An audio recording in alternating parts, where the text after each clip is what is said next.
what we think is a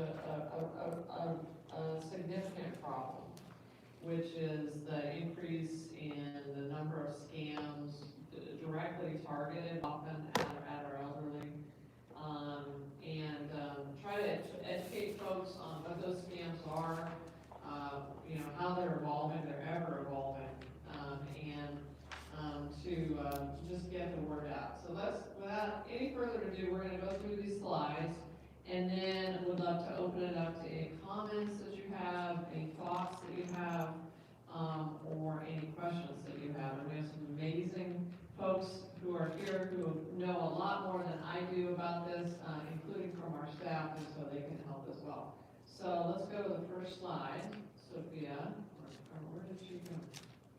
I'm right here. Oh, you're in the back. Okay, gotcha. Oh, there we go.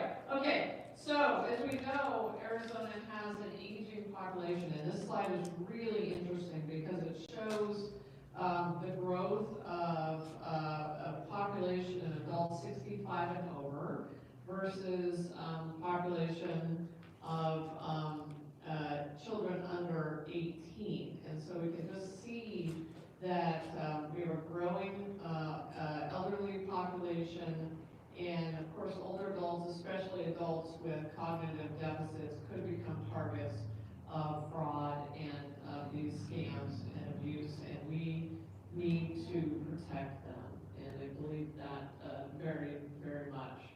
So next slide. So what are some of these common scams? We're going to play you a short video here, and you will see one of your own here stars in it, and we'll see if we can get that volume up. You can pause that and get the volume up.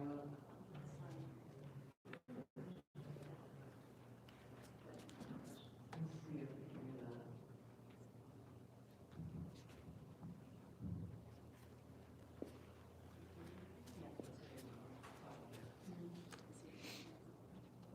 Okay, great.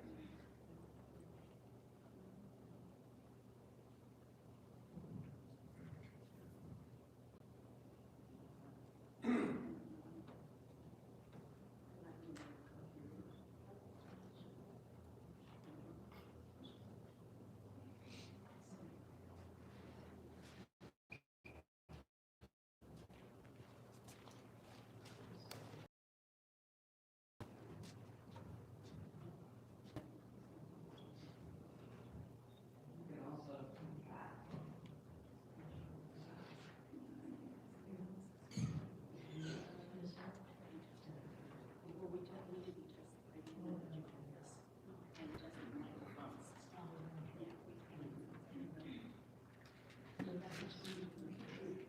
Sophia, do you want to try to come back to it, or? Yeah, we'll come back to it. Okay, we will come back to that later, because I do think it's got some really good information in it.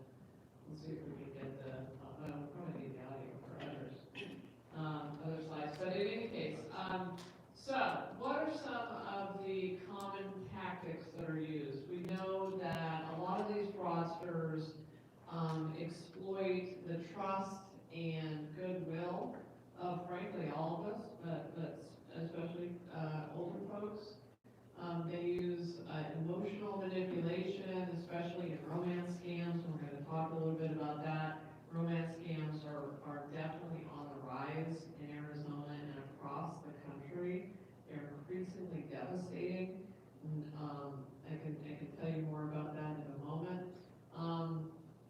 And according to the Internet Crime Complaint Center, the IC3, Arizona had 289 elder fraud cases per 100,000 seniors in 2023, which was the highest rate in the entire country. And that's why my office is making this one of our top priorities, is to try to combat this, and we have put a lot of resources into combating this. Next slide. So some of the common scams, aside from romance scams, phishing emails and fraudulent websites. How many here in the room have received what you thought was a phishing email? Yes, trying to get information from you, me too. I've gotten them multiple times. I've even clicked on them a couple times.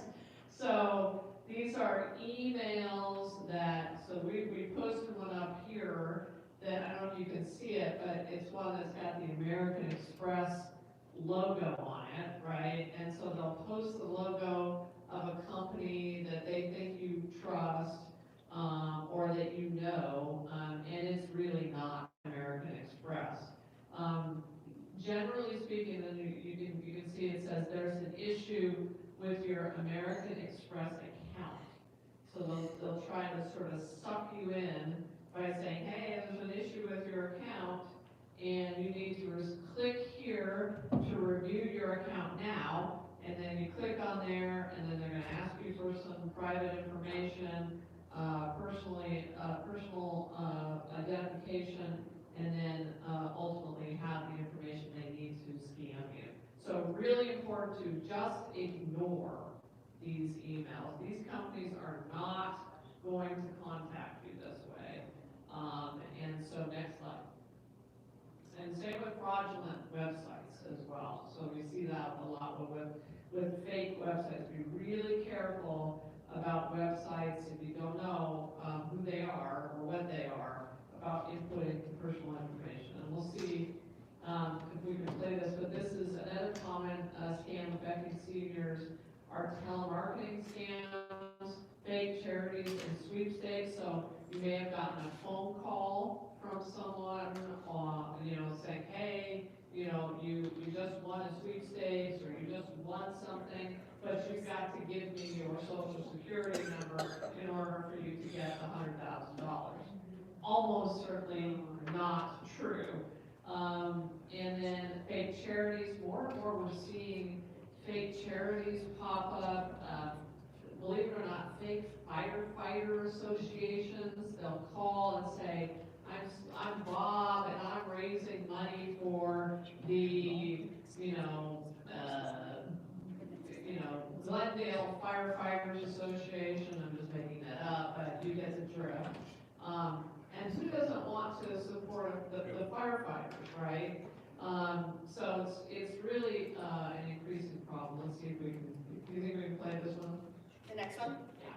Yeah. This is gonna work.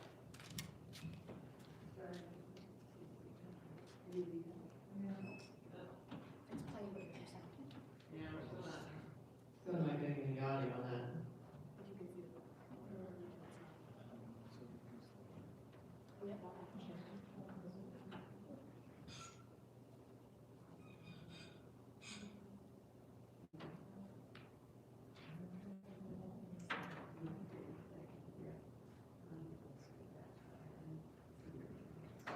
Sorry about this, you guys.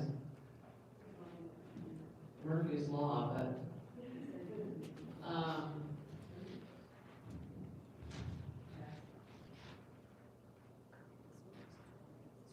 we will, Sophia, do you want to go to the next slide?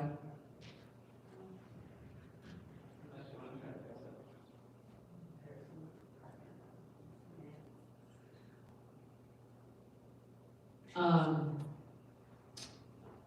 We'll try to fix that video, but, well, we'll go to this one real quick, and then we'll try to go back to those videos. Another really frightening scam that we're seeing is AI-based voice cloning scams. This is really scary. Scammers are using AI technology, believe it or not, to personalize your voice and mimic or a loved one's voice, oftentimes a loved one's voice, and they will mimic that person's voice, and they will call you, and the person that you believe is your loved one will say, Grandma, I'm in trouble, I'm being held captive, they want $25,000, they want you to wire it to this bank account. And all it takes is just a snippet of a person's voice to clone the voice. Very, very scary stuff. And when you think about how much of ourselves we put out there on the internet, right? And on Facebook. I think about myself even, you know, obviously we all do it, right? We all put ourselves out there. We post stuff on Facebook or on Instagram or on Twitter. And, you know, all they need is just that snippet of your voice or of your child's voice or your grandchild's voice. They can take that through AI and create an entire conversation. And that's how they suck you in, and it make it look like your loved one is being held for ransom. And to tell you how real this is, I had an attorney from the Attorney General's office, one of my assistant attorneys general, happened to her. Her child was at NAU, and this happened to her. And so it can happen to anyone. So what we're saying is beware of any emergency call asking you for money to be sent right away. It's always an emergency, send it right away. Be wary of that in any context whatsoever. Don't trust the voice message, as voices can, as I said, can be imitated. Here, this is really key. Hang up and call your loved one back. You know, and say, hey, did you really just call me? So call them back through a trusted number to verify the call that you got. And then also, and I just did this with my own daughter, who's only 11, create a trusted word that only the two of you know, only you know. So that if you get that call from the scammer, you can say, oh, what's the word? And if it's tree, then that person says tree, you know it's really them. So that's a good way to try to defeat these AI scams. I think this is really the future, part of the future of scammers and fraudsters as AI becomes more and more prolific and more powerful and a bigger part of our lives. It's a very double-edged sword in a lot of ways. AI can be a very powerful tool, but it can also be a tool for criminals. And of course, be wary of high-pressure scare tactics. We'll go to the next slide. We're gonna see if the previous one's playing. There's me, and you can't hear me either.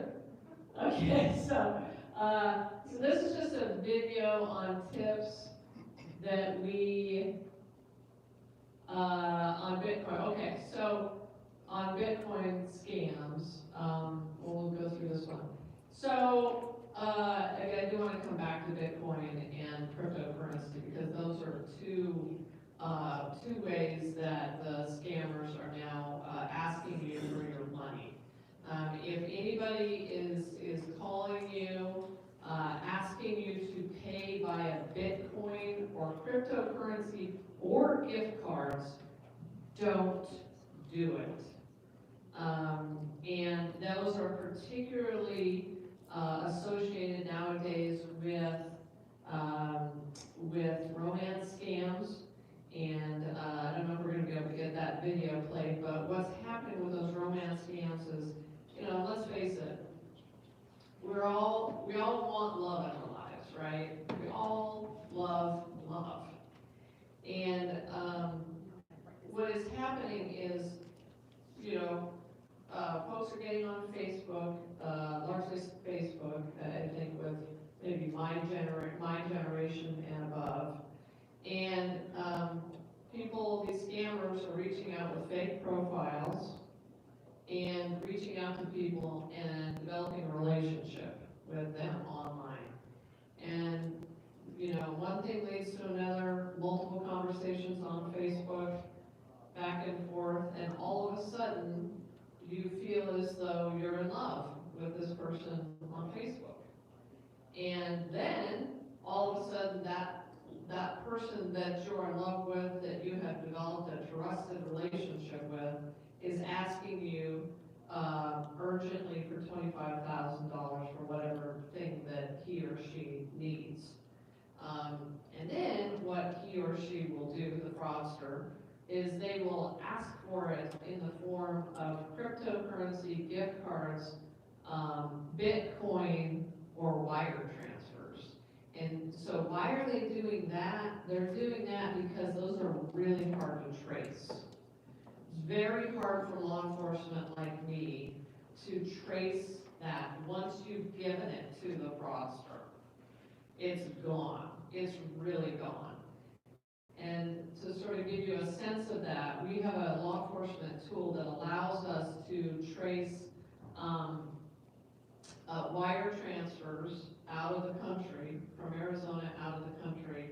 We often see an inordinate number of wire transfers that are going from places like Sun City up in Phoenix, and maybe down here in Yuma, to Nigeria.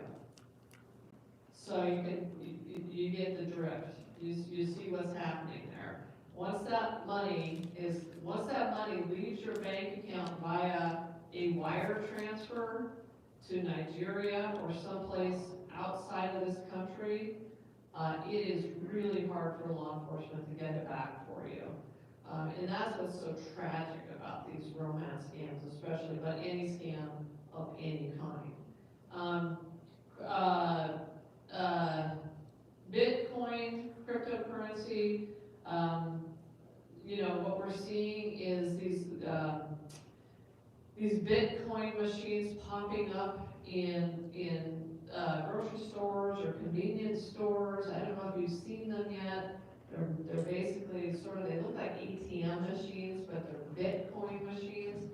We're seeing elderly folks walking in with a phone to their ear, probably somebody on the other line saying, hey honey, I need you to put $25,000, you need to send me $25,000 in the form of Bitcoin into this machine. Now some states are taking action against this by, and I believe California has just set a limit on the amount of Bitcoin that you can send at about $1,000. You can see people are losing their entire life savings to these scams when you can send it $50,000, $75,000, $100,000 via wire transfer or stick it into a Bitcoin machine and send it out of the country. And once it's gone, it's gone. And so we've just got to we all, as consumers, we've got to stop it by educating ourselves. And as law enforcement and as a state, I think we need to take more proactive steps to say, okay, what's going on with these Bitcoin machines and what can we do to limit the damage that they can do to our seniors and to Arizonans. So other warning signs of fraud for if you've got a loved one in your family that you're worried about, unexplained changes in their behavior or mood. They may be depressed about what's going on, confused about what's going on, especially if they're being or have been defrauded. Increased secrecy about their financial matters, missing bills, unusual withdrawals, or changing in spending patterns are also signs to kind of look out for. So, next slide, Sophia. Steps to protect yourself. Education is really important. Again, why I'm here today. We had a similar town hall up in Prescott. We're going to be going all around the state talking about this. Hopefully the media will cover it as well. Never, ever, ever give your personal information over the phone. Just don't do it. I don't know about you, but boy, I get a lot of phone calls these days. And, a lot of phone calls. And I sometimes wonder how many of them are fraudsters looking to engage you in a conversation. And what they'll do is they'll just keep asking you questions, trying to draw you in to a conversation where eventually they can get personal information from you.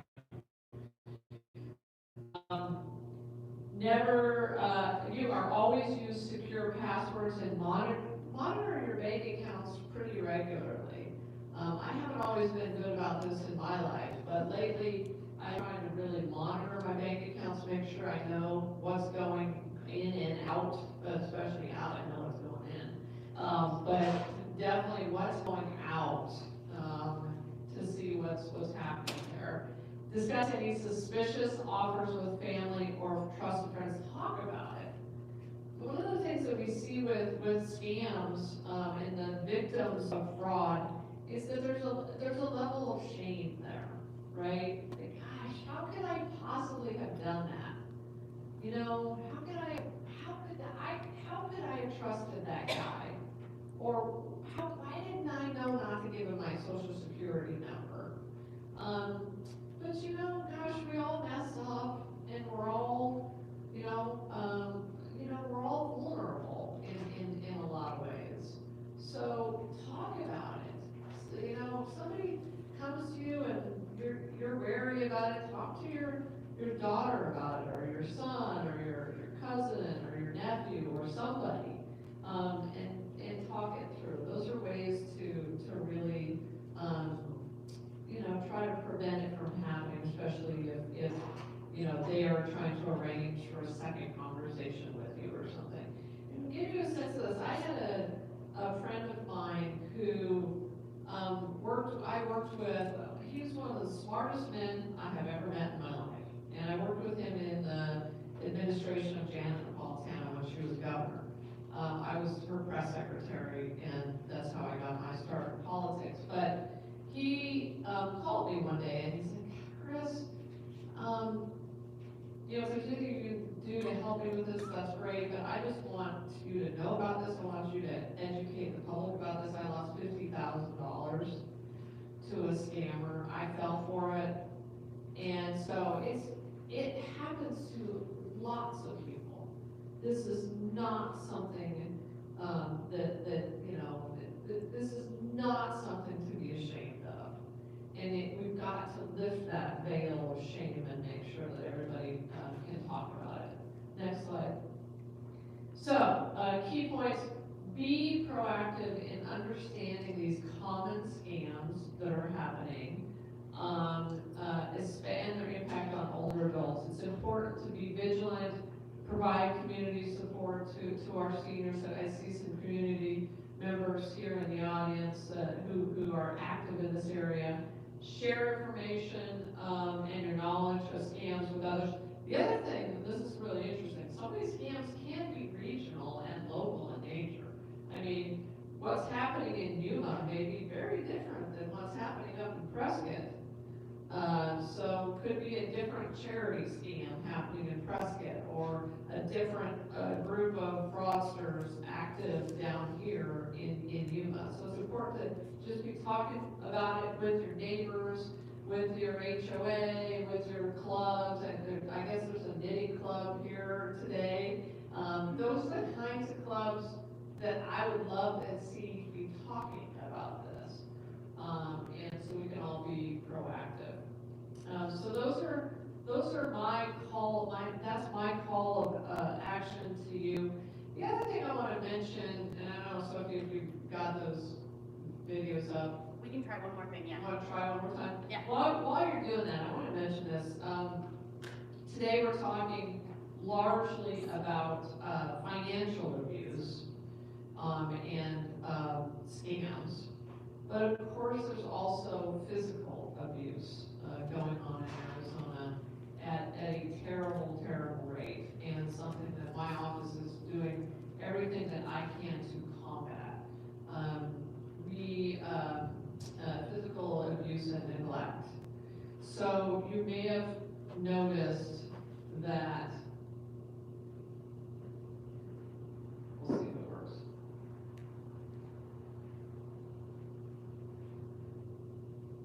Yeah, maybe.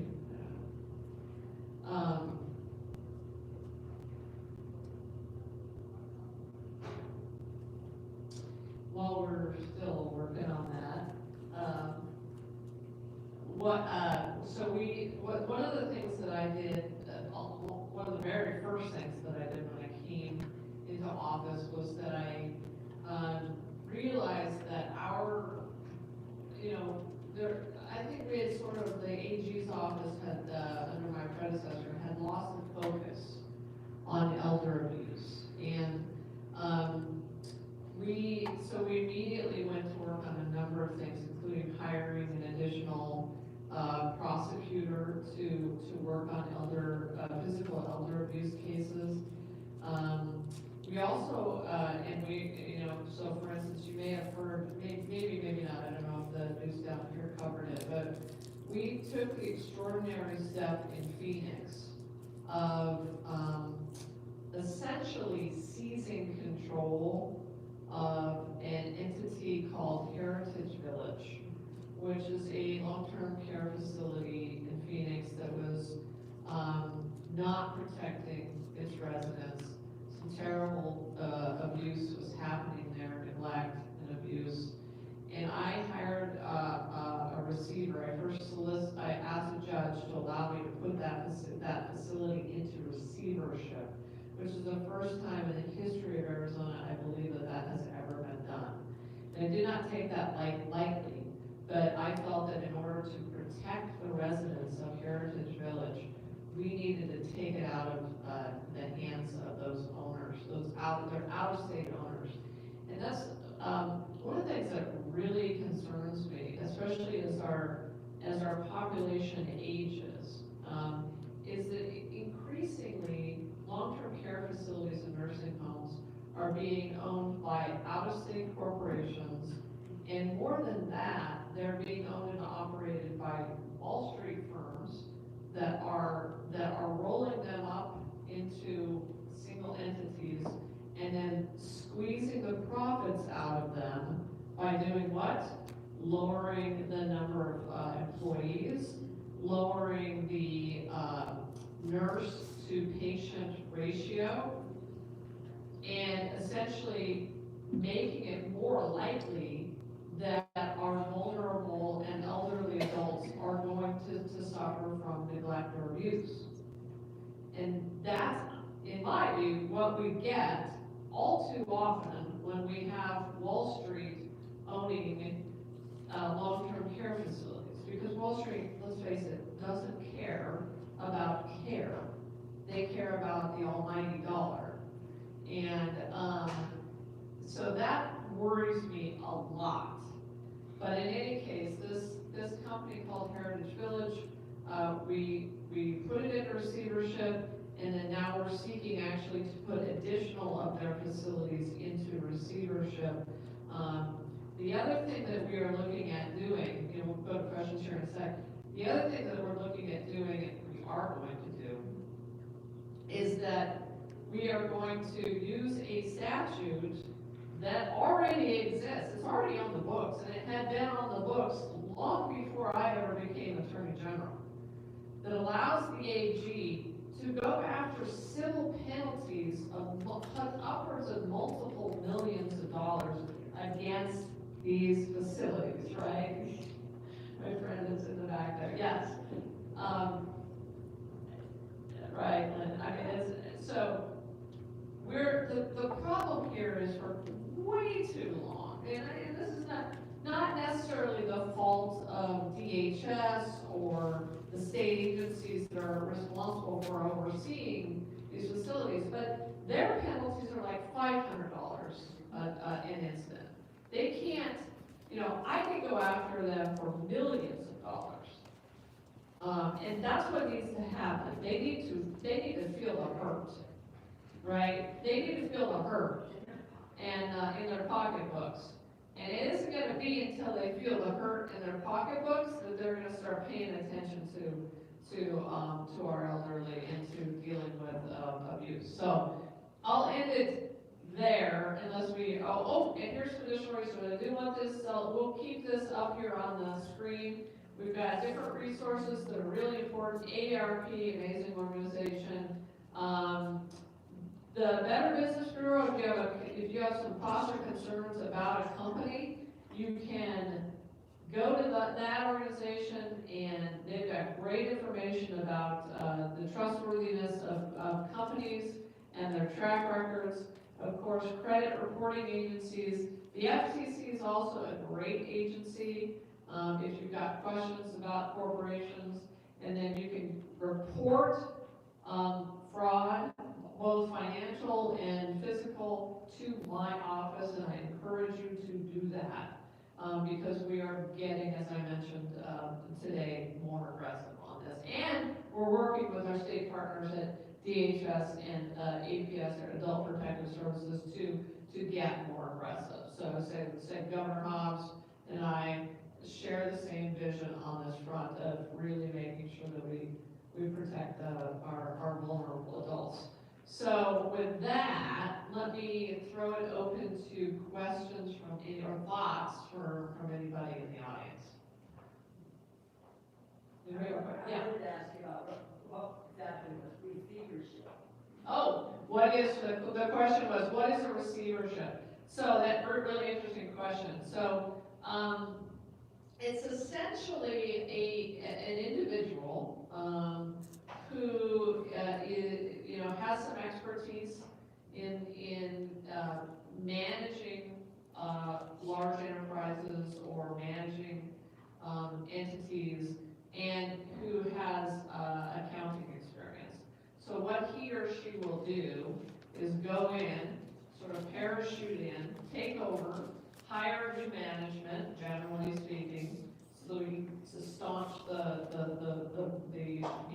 bleeding, figuratively speaking, or hopefully figuratively speaking, but get in there, stop the bad behavior, get in there, audit the books, find out what's going on, and then report back to me as the Attorney General and say, here's X, Y, and Z that we need to do, and here's what we need to do. Do we need to, get this entity sold to somebody else? Can we find a different buyer? Obviously, you've got to get a court to agree to that. But those are all things that I have been doing in most of those things in that case. You can see it's really time consuming and it's not easy.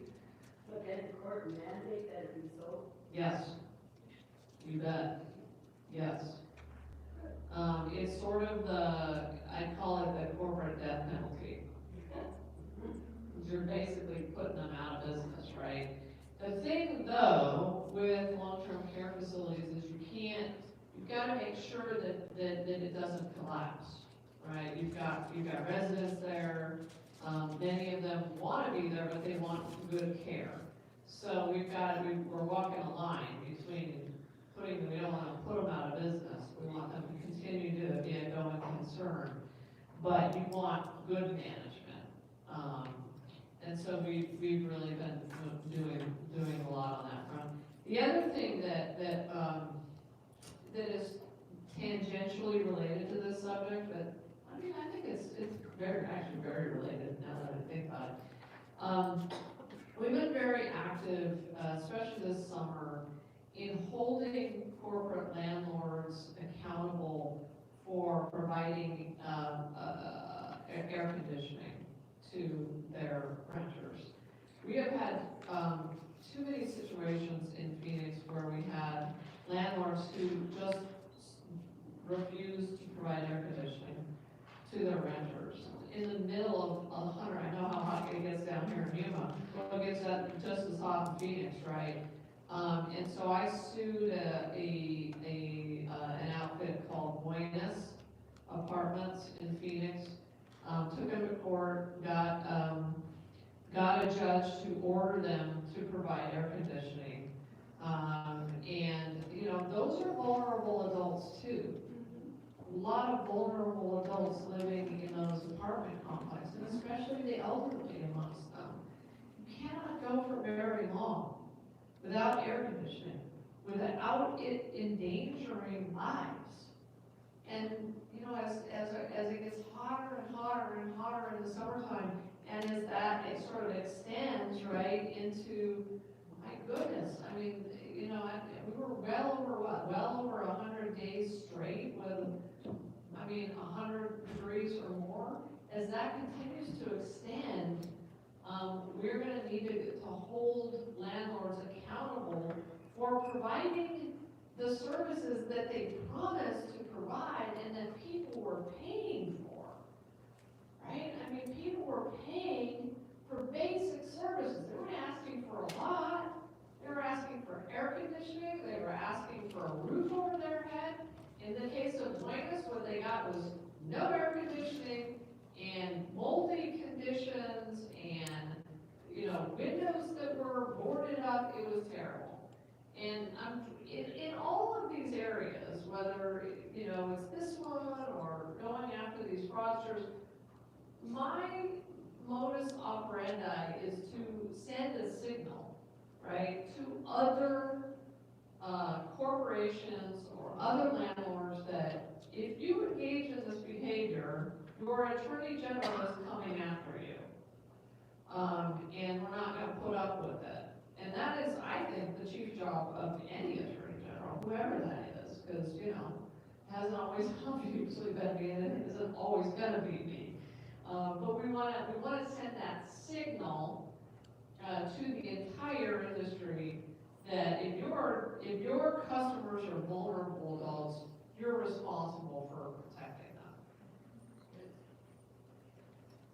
Any other comments, questions? Sophie, are you still back there trying to get that to, did you get it? No? Okay. Sorry. Well, we have some cool videos.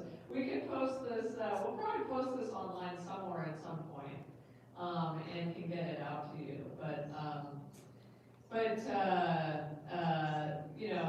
we really think it's important and would love it if you would all pass these messages on to your friends as well. As you go about your daily lives. I know everybody's busy, but it's just so important for us to protect older adults, to actually start having these conversations with our family members and in our daily lives. I know also that law enforcement generally is more and more interested in this.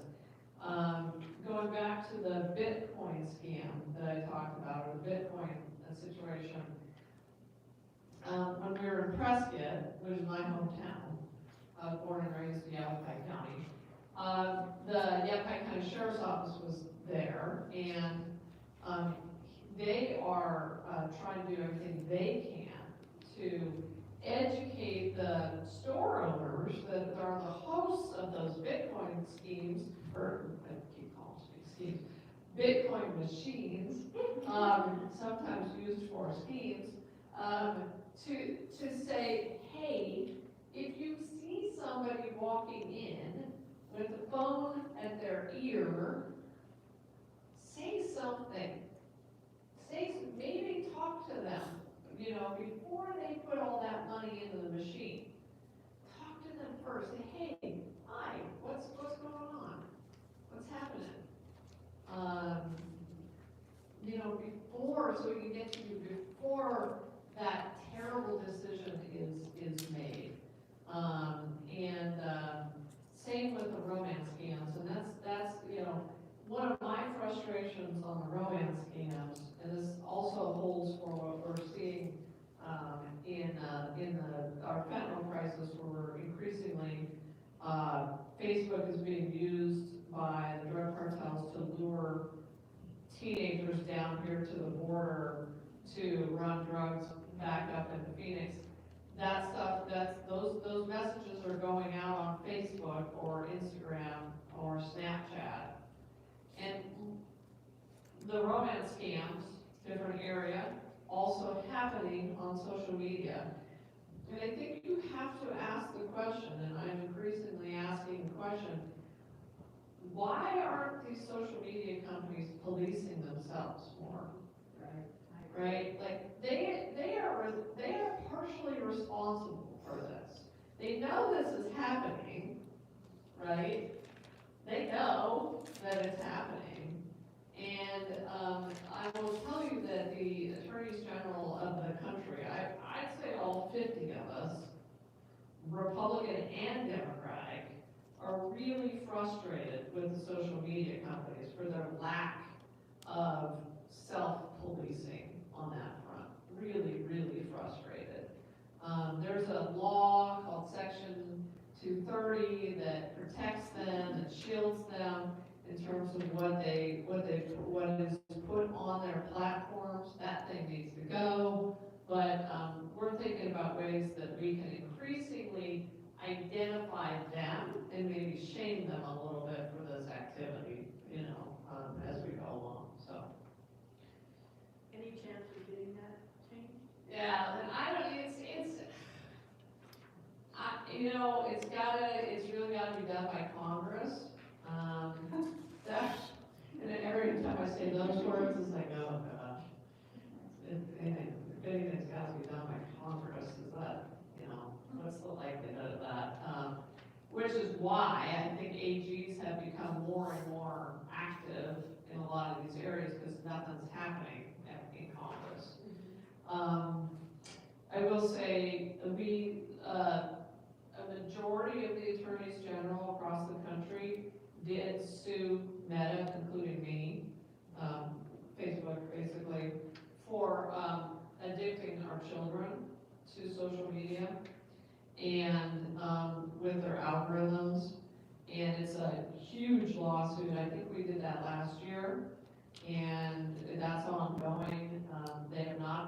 They have been really difficult to deal with in that lawsuit. We've had discovery disputes.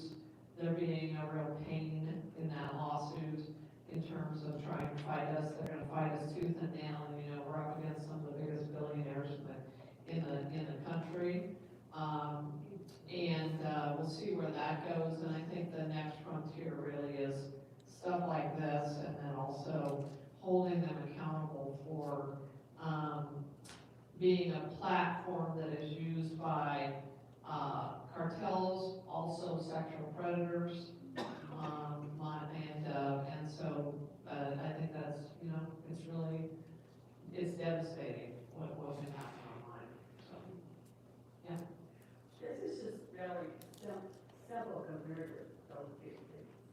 But my identity was stolen, but not really my identity, just my picture of my Facebook. And consequently, my friend here fell for it because she thought it was me. Yeah. And so any of you younger people need to educate your older people to, when they go on Facebook, they need to do that privacy thing with the gentleman that we just saw, the policeman, we just talked to, told us to do. And To keep your account private, yeah, keep your account private. See, I didn't know this, and I was totally devastated that it wasn't my identity stolen, it's just my picture, Yep. my Facebook picture, and she thought it was me, messenger. Yeah, Facebook So it's on Messenger. the Facebook Messenger, yeah, Okay. so that's how. So they were using that to message other people and to, yeah. So they used me, and I just feel horrible. Well, But, you're not alone, happened to me too. but anyway, I have friends that are falling for it, and consequently it costs money. Yeah, So that's. yeah, thank you for bringing that up. And So, somehow, I wish even Facebook could, before you can sign up, you have to supposedly read who does that. But I mean, cautioning them that they need to fill it out this way, they could, when you sign up for Facebook, maybe there could be something that would say, read to make sure you want to try it, or you want, they explain that more. When you just push these buttons and yeah, you're a kid, helps you or something when you're our age, and they say, you're talking about your friends and you think it's wonderful, but you don't realize the consequences. I think that's really true. And I think we all have done that at some point, not just, push that button, next, not really thinking about what it is, not really thinking about your privacy settings. I've done that, we've all done that. And so I think all have to be more cautious. And yeah, I hope our younger generations teach those of us who are older, how to really use these platforms appropriately, because in some cases, they know a lot more than we do. Well, and the phones, when you buy a phone, maybe if you're 65 or 70 years old, they need to go over something. The agencies like Spectrum and Verizon and all these companies, maybe they need to explain some of this stuff. Maybe that could be a part of the program. Yeah, that's interesting. We literally, used to do the old hand crank telephones, so we've come a long ways. Yeah. We didn't quite learn all this stuff, so, Nope. that's where our problems lie. Yeah, I think that's right. And I think the general rule of thumb has got to be, well, number one, obviously, law enforcement officials like me will do everything we can to go after these predators, to go after these scammers, and to stop them and to dissuade them or, prevent them from doing this. But the best prevention is to protect yourself by educating yourself about some of these scams, and just have that little birdie on your shoulder that says, okay, maybe I should think this through. Who is this person? Have I met that person? Why haven't I met that person yet? Or in the case of the AI cloning, voice cloning scam, gosh, what's the safe word? What's the word? Or hang up and call your loved one back. Just double check. And again, don't give anything out. Don't give your personal information out either on one of those phishing emails or over the telephone. And I talked to a lot of folks who just if they had a landline, they've just gotten rid of it completely. Or if it's coming through on their cell phone, they're not answering the calls, which is kind of sad because you're not answering calls anymore. But so many of the calls, if you don't know the number, you have to wonder, who is that? But it's just something to be thinking about. My provider, when a call comes through, on the bottom it says possibly a scam or probably a scam. Yes, mine does too, or mine says spam. Yours is even better, it's possible scam. Yeah. Carol, would you like to say a few words? Tell us what you're thinking and introduce yourself. Because you were on my video, but your hands are playing, so. Thank you so much. My name is Carol Brown, and I am the Program Development and Advocacy Manager with the Western Arizona Council of Governments Area Agency on Aging. And I have the privilege of serving on the Attorney General's Task Force Against Senior Abuse. So this is something that we have been heavily focused on the entire time we've been an Area Agency on Aging. Most recently, in the last few years, we were able to stand up a pilot program to provide elder abuse awareness and prevention seminars locally. They're now throughout our region. We're able to do that in Yuma, La Paz, and Mojave. So a lot of what the Attorney General is sharing is absolutely spot on. There's more. Unfortunately, there are specific targets in Yuma County, things that happen here. To some degree, because we're a border town, so the grandparent scheme can be more prevalent here. So is the romance scheme. Because of what I do and the information that we share during our seminars, one of my colleagues that partners with me to do this, who is with the Better Business Bureau, we were made aware of someone locally who ultimately lost $400,000 in a romance scheme. And I will just say that not all the steps that should have been taken probably by institutions involved, those steps weren't taken. So perhaps it's also buyer beware even with your financial institutions and the companies that you utilize. Make sure that you know how they're going to protect you. What are they doing in the event that something looks suspicious? Because they need to do their job, as was mentioned with social media. Let's make sure those that we are giving our business to are doing the best possible job to protect us. We're happy happy to provide the seminars in any setting. It's for the public at large. It's also for those that perhaps work in an industry that really serves a lot of older adults. And for those that by law are mandated reporters for vulnerable adult abuse. So we're happy to provide those for anyone who's interested. And all you need to do is just reach out to me. Just ask for Carol Brown. They'll find me. Okay. Thank you so much. Yeah, I have a question for Kara. Yeah. What about, physical, emotional, financial, abuse for our elders? Yes. Here Yes. in town, is it rising or has it come down? And what how are we doing? So here's the problem. Right now, the statistics are that only 1 in 24 cases of abuse are reported. And on average now, the statistics show that 1 in 10 older adults have suffered or will suffer abuse in this year. 1 in 10.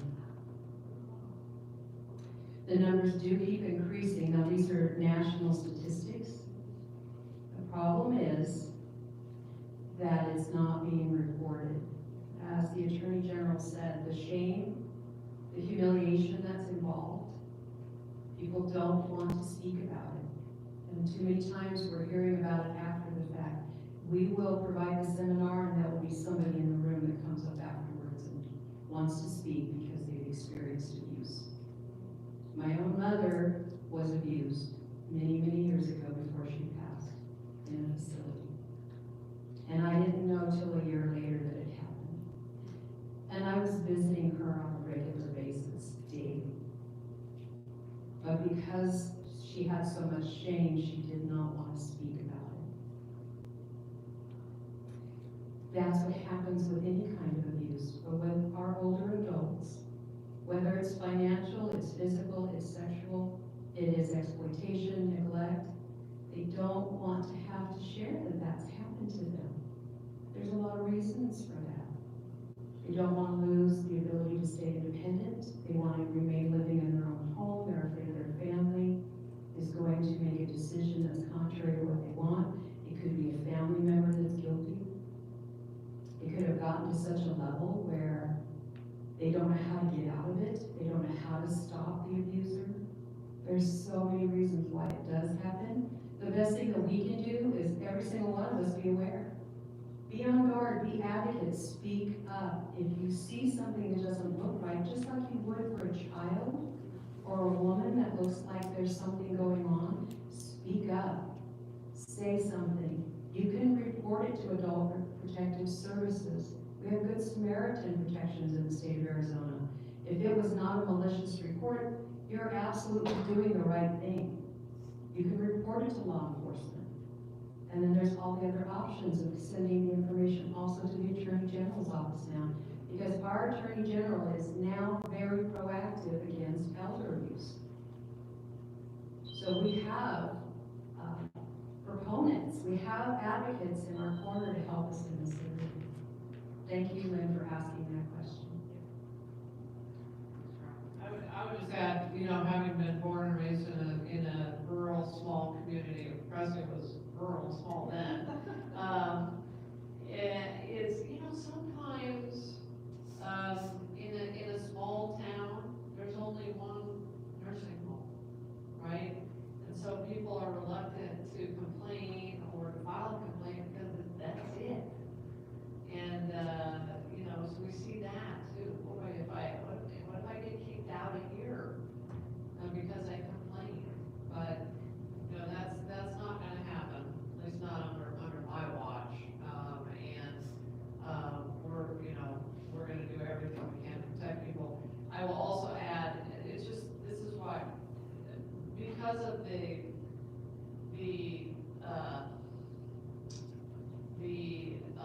scope of the problem is why it is so important for me, as the Attorney General, and whoever comes after me, to send strong signals, to be doing these cases, to be making these cases in court against the worst actors, because that sends a signal to the others, hey, you know, you may think you're gonna be able to squeeze all the profits out of this nursing home or this long-term care facility or this rehab facility. Abuse happens in rehab facilities too, right? You may think that, but you're gonna have to look over your shoulder too, because Chris Mays may be coming for you. And Chris Mays may sue you for millions of dollars for doing what you did. And that's the job of an attorney general. County attorneys can also bring these cases.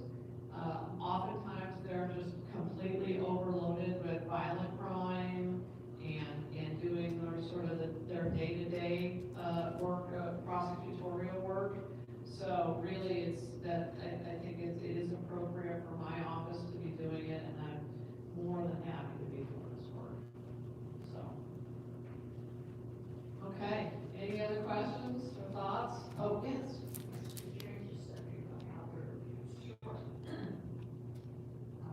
I mean, I wanna go back to like the telephone scams. Yeah. My son put, scam sheet on Yuma. Before that, I was getting a lot of scam calls. And, I did get one and I was gonna report it and I never did. I kept it on my phone so I could report it. And it was, from DirecTV, I thought it was DirecTV. And they were telling me that, it would give me $50 a month off my bill if I would pay 600, 3 months ahead of time or 6 months ahead of time, it was $600. And, I says, well, I don't know, my husband looked at me and he says, don't do it. So then I hung up, I told him I have to hear from my husband. And I hung up and I called DirecTV and I told him about it. And he says, no, we don't do that. Oh, wow. He says, well, we will, since you've been a good customer, we will give you $30. Oh, wow, okay, well, that's great, that worked out good.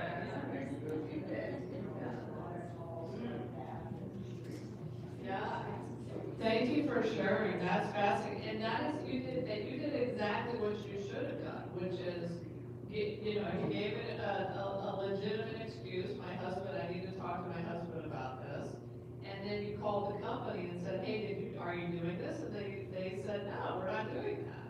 And that's exactly what we need more people doing. Just, that's skepticism. I had the same one, except it was Spectrum. Yeah, I do too. It was Spectrum then? Really? Yeah. Wow. Yeah. And did you call or just assume? No, I called. And it was not And them? no, we're not doing that. Yeah, so we're seeing you're just T-Mobile. Does DirecTV, and it was a fraudster claiming to be DirecTV. US Spectrum also, interesting. That might be something we need to look into down here. You got an Mine email? was an email, and then I called the company.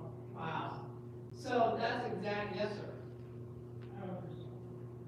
Right. One thing I learned this last week was, I've been getting a lot of emails, saying, and it's kind of funny to run with, but you got a package waiting for you at the post office, and we need 32 cents or something to deliver it, and all this, and I decided to go down to the post office, and I showed this lady my email, and I learned that there's a +2 in front of the number, telephone number, it's out of the country. And so she said, stop her right there. Wow. So I said, "Well, something-" So you went to the post office and they told you no. Yeah, so there's a lot of smart people in this room. UPS, you got a scam related to UPS. Yeah, and I think there's a lot of, a lot of that going on. That was that American Express, thing that I showed you, the phishing effort. They're preying on our challenge our ability or our desire to assume that it's a legitimate corporation or our belief that it is, and your recognition over years of that logo or the entity like the Postal Service or Spectrum or, you know, DirecTV, and then trying to suck you in. That is exactly how this happens, and there's far too many people, you know, haven't learned about it yet, or just aren't quite as skeptical as obviously you guys are about what it could be. So you did the right thing also. That's awesome. They also have on, like on Facebook, they have these grocery scans, and that's really relevant if you do something, you get groceries or something. Oh, interesting. You get free groceries. It's designated for people that are having a hard time, and they can get Free groceries. or, Yeah. I think a lot of this calls from,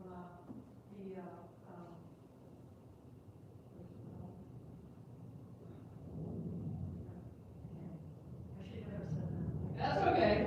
But now it sounds like everybody's seeing it here, and, oh, yeah. just seeing a lot of it, and, you know, I think this room, sounds like this room's been pretty skeptical of it, but we need so many more people to be skeptical of it. And you also think about, you know, why are they trying to scam, folks who are older? Well, you know, folks who are older tend to have saved their entire lives, maybe have a nest egg, maybe have some retirement funds, some stocks, a little bit more disposable income than younger people. Retired folks, you know, are not at work during the day, at home, maybe more available to answer the phone. And so that's what I think makes, for easier targets for these fraudsters. And man, they are getting more and more creative, and then you layer in the technology aspect of it, including AI, and all the different platforms that they can get to you on, right? Whether it's phone, social media, or websites, and then you have a really, really potentially devastating cocktail of consumer fraud. One of the things that, when I went on my Facebook to try to see why I was hacked and this kind of thing, that took my picture, it recommended that I would go into the 3 big credit bureau places and freeze my credit reports so people can check with me and see how good my credit is. So that's what they were doing. They looked at my stuff and then they realized, oh, you know, they check the credit on it, pays the bills good, you know, how, you know, so that was, I thought that was what Yeah. and then and if you look on your Facebook page, it tells you your 3 main companies in the United States that do the credit reporting for us. Yeah. They're behind So you. each one of them freezer. Yes, and you can do that, yeah. They're on the screen too. Yep, Three there are credit three. agencies. Yeah, TransUnion, Equifax, and Experian. Right down here. And right there, and those, you got these phone numbers. Sophia, are we gonna be able to get this out to folks down here? Or, okay, we'll find a way to get it out here. And I don't know if we had a sign-in sheet, but, we'll get it to you, so. All right. Any other questions or thoughts? I really appreciate everyone coming out today. Thank you so much for your stories, for your. We have one more question. Oh, back here, okay. Not so much a question, but thinking of ways to protect ourselves, things we can do. When you sign on to these accounts, you're under no obligation to use your real name. You can alter your name, you can alter your birthday, as long as it's not your bank account with all this social stuff. I don't do any social media, never did. But when they ask for, do you want to sign up for a Google account, I'll do it under a pseudonym. So you're not under any obligation to use your real name or your real birthday. So thinking of ways to protect yourself. Also, Right. when I get calls and I don't recognize the phone number, I go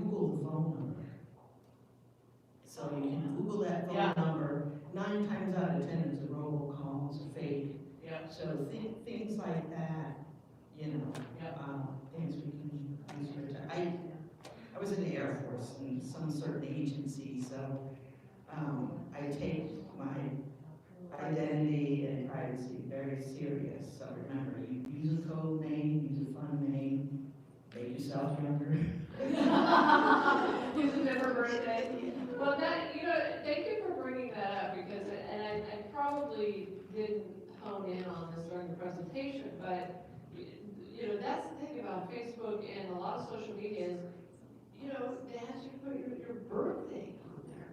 Think about that. You're giving everybody, I did it, and so you're giving your birth date out, you're giving your real name out. Boy, that's one step away from them knowing pretty much everything about you.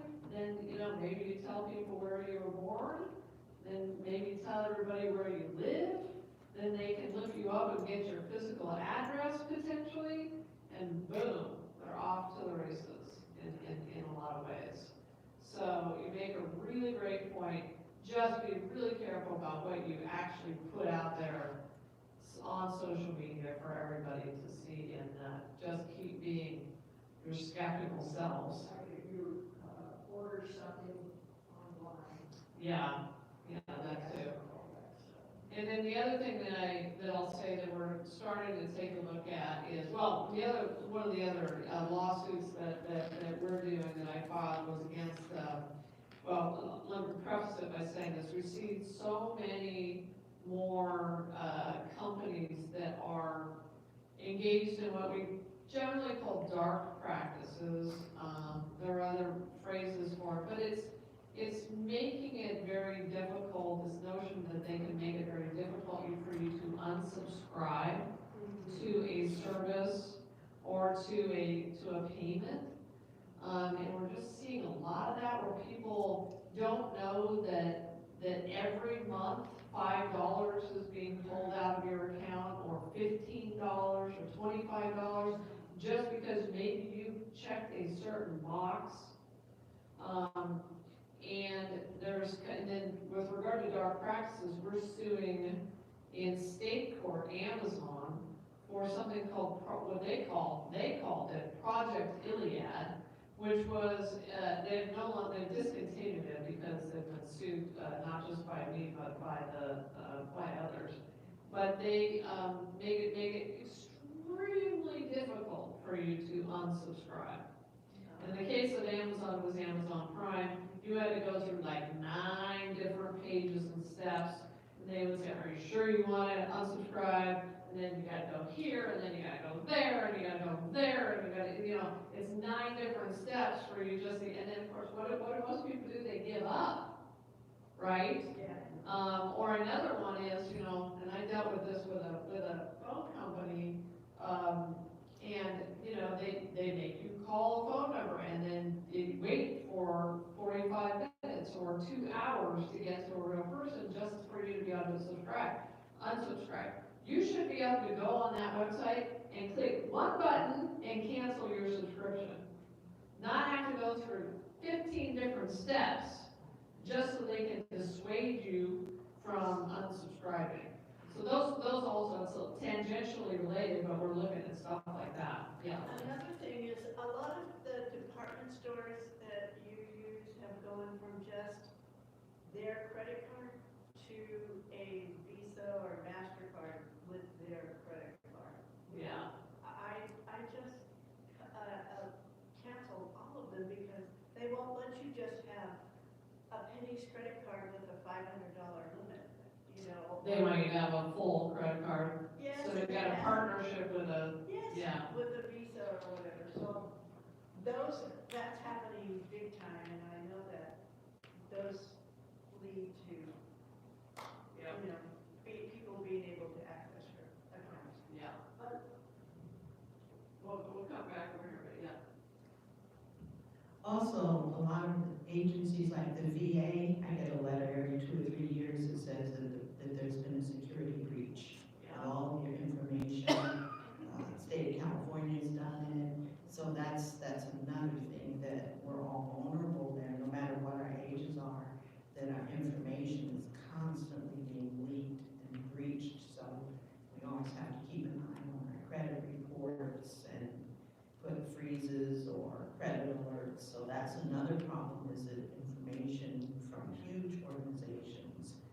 constantly being breached. Yeah, great point. We have a state law in Arizona that requires companies that have had a data breach to immediately report it to the Attorney General's office, so we can get that information out there.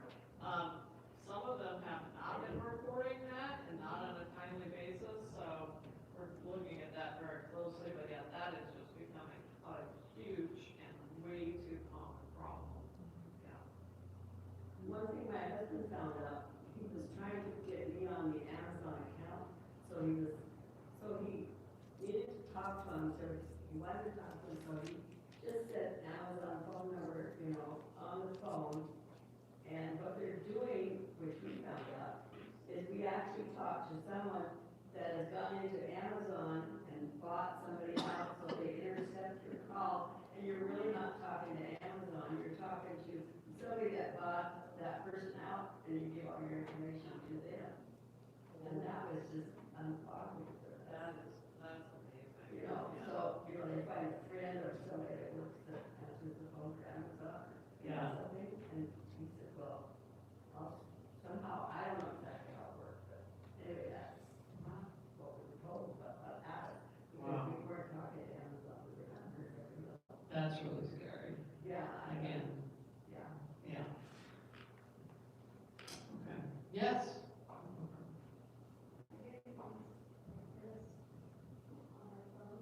Okay. Wow, purchase has been securely processed, then some letters and numbers, PayPal. They're great, some of those scroll in description. And you don't have a PayPal account?